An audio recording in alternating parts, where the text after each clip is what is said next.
بسم الله الرحمن الرحيم الحمد لله وكفى والصلاة والسلام على الحبيب المصطفى صلى الله عليه وعلى آله وسلم تسليما كثيرا. إن الله وملائكته يصلون على النبي يا أيها الذين آمنوا صلوا عليه وسلموا تسليما. صلي وسلم على محمد. صلي وسلم على محمد. Avec la main gauche, avec les deux mains. Salli wa sallim ala Muhammad. Attention. Allahumma salli wa sallim ala Muhammad. Ya Rabbi salli wa sallim ala Muhammad.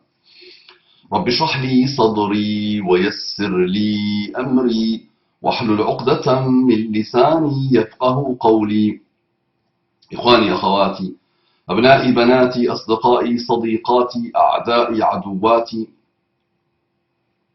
Mes ennemis et mes ennemis, mes amis et mes amis, mes frères et sœurs, mes fils et mes filles, mes petites filles et mes petits-fils. Assalamu alaikum wa rahmatullahi wa barakatuhu. Quel amour en Allah pour vous. Quelle belle invocation. Quel beau pacte. Quel excellent comportement. Paix. Aïe aïe aïe la paix. Miséricorde. Aïe aïe aïe aïe aïe la miséricorde. Bénédiction. Avec S, aïe aïe aïe aïe aïe aïe aïe aïe, les bénédictions. Mes frères et sœurs en humanité, en citoyenneté, en universalité, en bonnes choses, en souplesse intellectuelle, en toutes les excellentes choses, tous les excellents nobles caractères qui résultent du recul que vous avez sur l'histoire, votre propre histoire.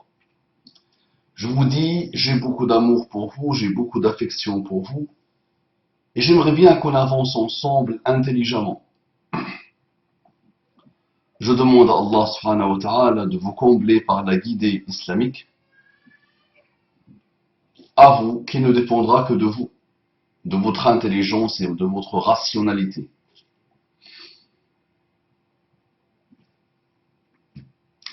On entre directement dans le vif du sujet, sachant que le vif du sujet a été bien exploré, bien apprivoisé. Un frère me dit « Assalamu alaykum mon frère en Allah, wa alaykum assalam wa rahmatullahi wa barakatuh ». Ce frère, qu'Allah le bénisse, il m'a contacté plusieurs fois.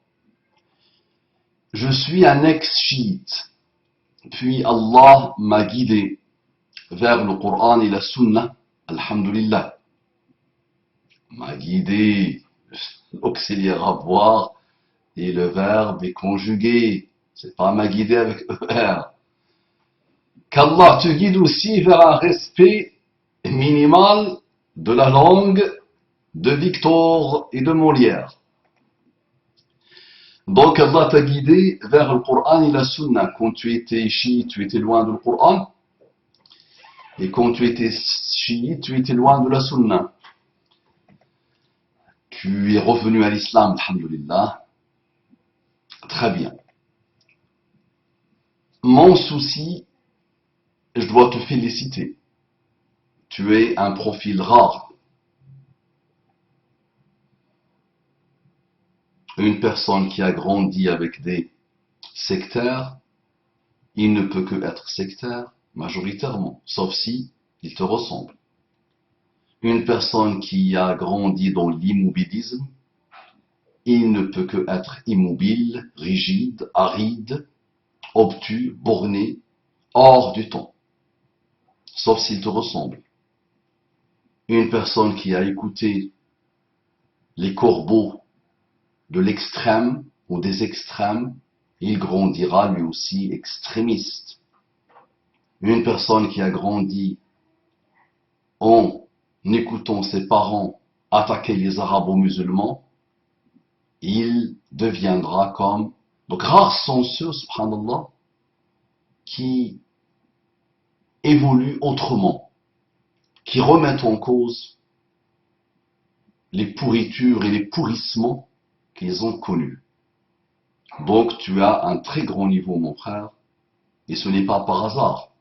Donc à toi de faire grandir cette étincelle de bien que tu as en toi qui a fait que malgré la décadence dans laquelle tu as grandi avec ta famille, tes entourages, tes proches, tes médias chiites, tu as su, alhamdoulilah, te débarrasser de ce microbe, de ce virus, de cet égarement sans nom et de ce sectarisme qui a caractérisé les débuts de l'islam, sachant que c'est un lapsus intellectuel, ça n'a pas caractérisé les débuts de l'islam. Le chiisme, dans sa forme actuelle, a commencé à se développer à peu près 300 ans après la mort de Muhammad sallallahu alayhi wa sallam. D'accord? Mais le début du chiisme, c'est un chiisme politique, ni plus ni moins, Shi'atu Ali. Mais ça n'avait pas du tout construit tous les égarements que les chiites ont connus tout au long de leur histoire. Donc félicitations, congratulations.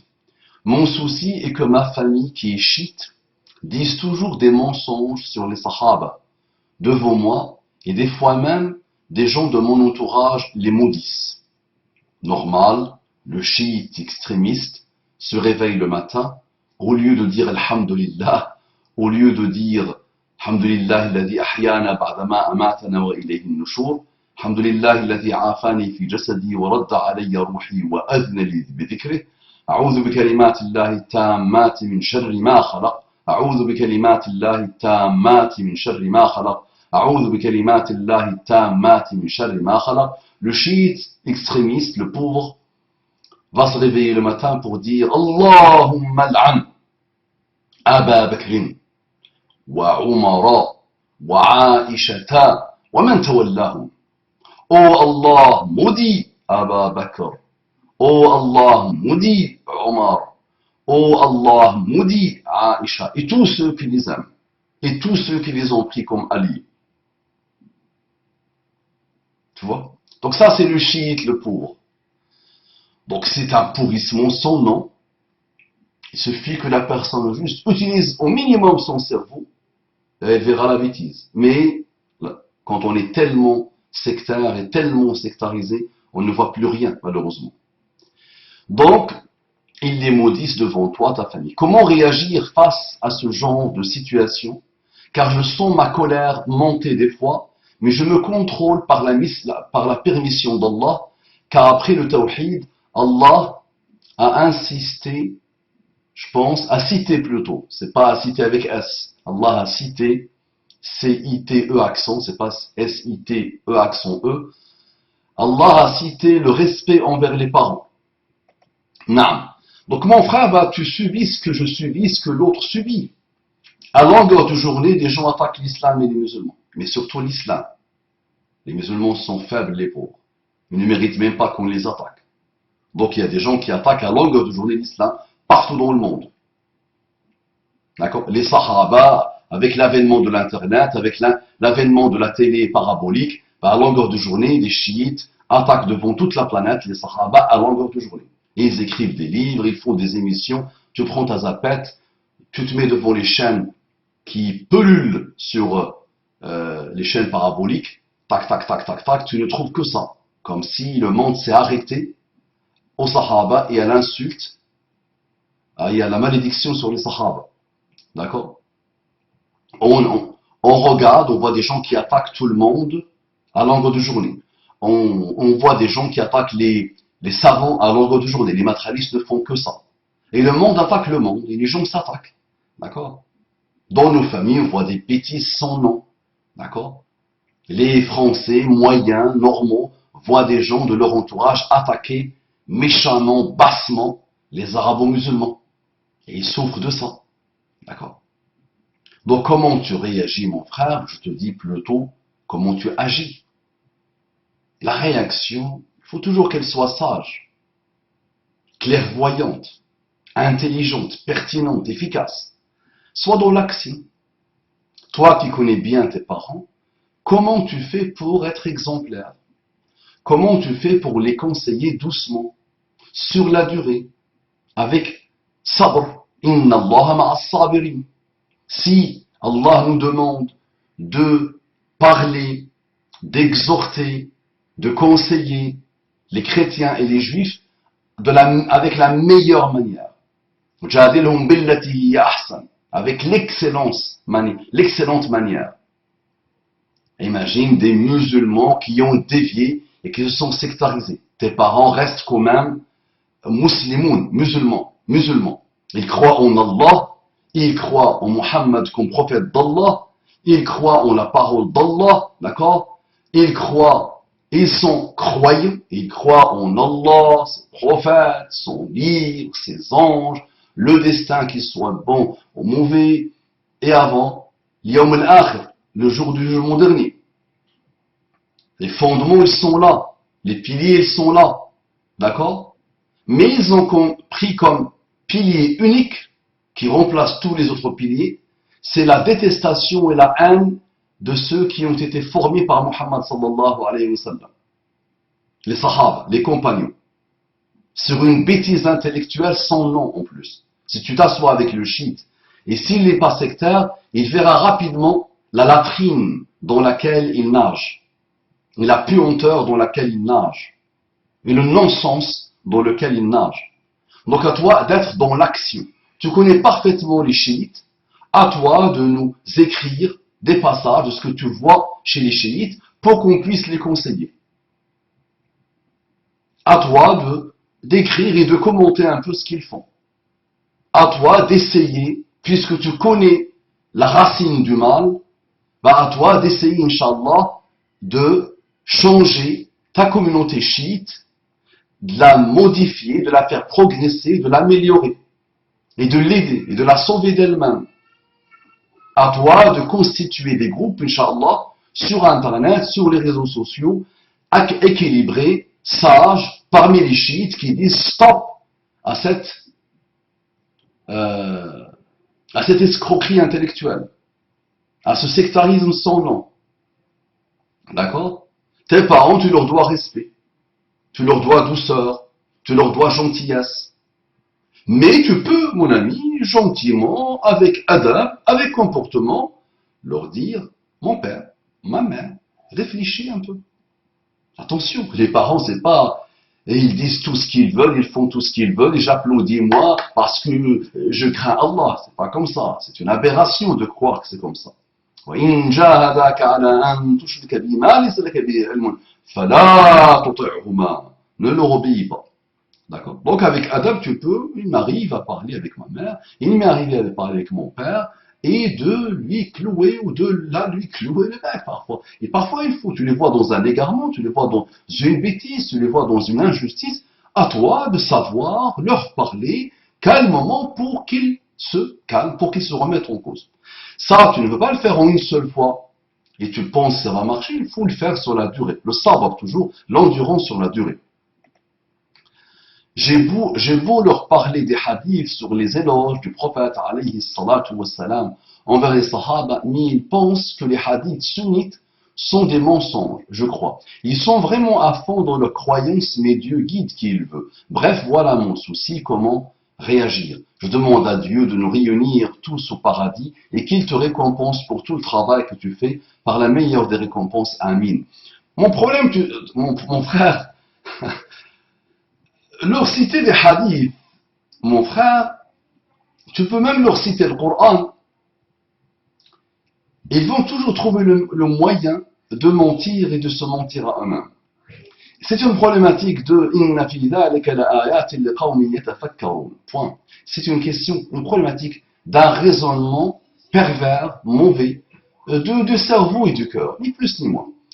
Suffit de dire à ses parents, tu leur envoies ma vidéo, s'il te plaît. Il suffit de leur dire, est-ce que tu imagines qu'Allah t'a créé pour que tu passes ton temps à attaquer et pour que tu bâtisses ta religion et tu fondes ta religiosité et ta spiritualité et ta foi sur l'attaque de personnes qui sont mortes, finies. C'est fini. Alors que le Coran te dit تلك أمة قد خلت لها ما كسبت وعليها ما اكتسبت ولا تسألون عما كانوا يعملون. C'est une umma qui est révolue. Elle a œuvré.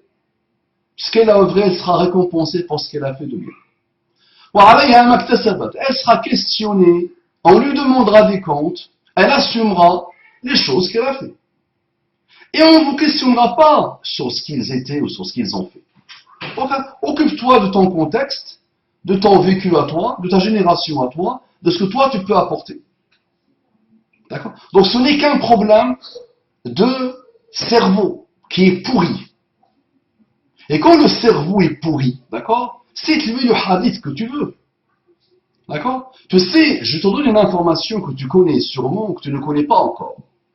Prends n'importe quel shit, quel qu'il soit. Le meilleur shit que vous avez dans votre famille, dans vos entourages, dans votre pays. Prends le savon que tu veux shit, pose-le devant toi. Dis-lui, c'est quoi le référentiel? Tu veux qu'on débatte, tu veux qu'on dialogue, tu veux qu'on échange, tu veux qu'on discute. Le référentiel, le Coran ne t'intéresse pas. N'est-ce pas? Tu trouveras toujours des choses à dire sur le Coran. Tellement tu es débile. Très bien. Le référentiel hadith, tu diras toujours que ce sont les hadiths des sunnites. Donc, les sunnites ont inventé des hadiths pour renforcer leur point de vue. Très bien. C'est quoi ton référentiel? Donc, je vais discuter avec toi, je vais argumenter avec toi à partir de ton référentiel. Pose-le. Et tu verras que, subhanallah, qu'ils sont malhonnêtes. Et tu verras que tu ne pourras jamais les stopper. Pourquoi? Parce qu'ils sont orgueilleux. Tu dis, bismillah, je vais argumenter avec toi. Najl Balagh. Tu veux qu'on travaille à partir de la voix de l'éloquence de Ali ibn Abi Talib? Pas de problème. Tu veux qu'on travaille sur l'équivalent de l'Bukhari chez les chiites? Pas de problème. Bismillah, posons-le. Et on travaille dessus. Et je te sors des argumentaires qui vont te clouer le bec à partir de ton référentiel. Donc c'est ce travail-là que toi, en tant que chiite, tu dois faire sur la durée. Mais souffrir parce que tel attaque le Sahaba, mais tu dois être heureux. Mais tu dois être heureux. Tu sais pourquoi tu dois être heureux? Mais plus on attaque les Sahaba, plus on attaque des grands, plus ce sont des montagnes de hasanat qu'Allah leur donne. Et plus celui qui attaque et qui s'amuse de pauvre en attaquant, il perd. Il a juste un compte débiteur en hasanat et il veut donner son peu de hasanat à ces gens qui l'attaquent.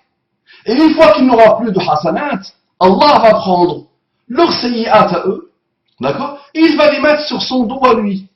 Donc quand quelqu'un attaque quelqu'un de grandiose, d'accord, il ne fait que s'attaquer lui-même. Il ne fait que se détruire lui-même. C'est pour ça que j'ai toujours aimé cette parole de quelqu'un d'ancien. Il disait, si il faut absolument, s'il est vraiment obligatoire, s'il n'y a rien à faire, si je dois obligatoirement calomnier quelqu'un, médire sur quelqu'un, dire du mal de quelqu'un, ben je le ferai sur ma mère. فإنها أحوج لحسنات. أحوج إلى حسنات. Car elle a le plus besoin de mes hasanat. Si je dois obligatoirement donner mes hasanat à celui que j'attaque, ben je vais attaquer, calomnier et médire sur ma propre mère. Parce que je l'aime, ben je vais lui donner mes hasanat. Mais les donner à ton ennemi, ça c'est un gag. D'accord? Mais le pauvre, il ne connaît pas lui les hadiths, il ne les croit pas. Il ne croit pas à ces hadiths, quelqu'un qui viendra avec des montagnes de salat, et des montagnes de zakat, et des montagnes de siyam, et des montagnes infinies de hasanat. Mais sa bouche n'a jamais arrêté. Il a passé son temps à attaquer, dénigrer les autres, à massacrer les autres, à médire, à calomnier, n'est-ce pas, à être injuste envers les autres. Et il n'aura jamais le courage de leur dire ça devant eux en plus. Allah subhanahu wa ta'ala va prendre ses hasanat et il va les mettre sur celui qui l'a attaqué. Et lui, man al-muflis, qui est en faillite, Muhammad sallallahu alayhi wa sallam pose la question. Les Sahaba essaient de donner des réponses, et lui dit, muflis, c'est celui-là. Celui qui est en faillite totale, c'est celui-là. Il viendra avec des montagnes de hasanat. Dans le bas monde, il était celui qui n'arrêtait pas de faire le bien. Hasanat, zakat, sadaqat, khayrat, tout ce que tu veux. Hajj, umrah, siyam, volontariat, changement, rappel, voilà, mais la bouche n'arrêtait pas. Le mal n'arrêtait pas. L'injustice n'arrêtait pas. C'est-à-dire qu'il avait un mauvais comportement. La foi n'a pas été traduite dans son comportement. Donc, Allah va prendre de ces hasanats, de ces milliards de hasanats, il va les donner à ceux qu'il a attaqués injustement, D'accord? Et une fois qu'il n'a plus de hasanat, il va prendre Allah de leurs sayyi'at eux, et il va les poser sur lui, après il le jette en enfer. Allez, il va en enfer. Tu étais une personnalité de l'enfer, tu ne mérites que l'enfer. Donc pourquoi tu souffres? Pourquoi tu souffres? Khayr, Inch'Allah. Nous sommes en tant que musulmans attaqués à longueur de journée, mais tu vois des gens insignifiants. Mais tu vois les pires races qui puissent exister sur terre, se penser intelligents, il rabaissait l'islam et les musulmans. Mais quel bonheur, mais quelle grandeur de l'état actuel de l'humanité. Alors que le moindre musulman sait que ce n'est pas du tout comparable. Quel que soit ton niveau, toi qui attaques le musulman, mais tu es rien. Mais vraiment, tu es rien. Mais c'est une aberration que quelqu'un comme toi ose parler de l'islam ou des musulmans. D'accord? Les madralistes ont adopté la même chose que les chiites. Les sectaires de tous les groupes, quels qu'ils soient, ont adopté le même fonctionnement que les chiites. D'accord? Donc ça te donne une indication. L'orgueilleux est un sectaire infini et fini. Il n'arrête pas, lui, d'attaquer les autres et de se penser, lui, le représentant majoritaire et principal de ceux qui méritent le Firdaus al-A'la et que tous les autres sont en enfer. D'accord? Et plus quelqu'un est pourri à l'intérieur et hypocrite vraiment, plus il attaque les meilleurs. Les meilleurs sont les Sahaba.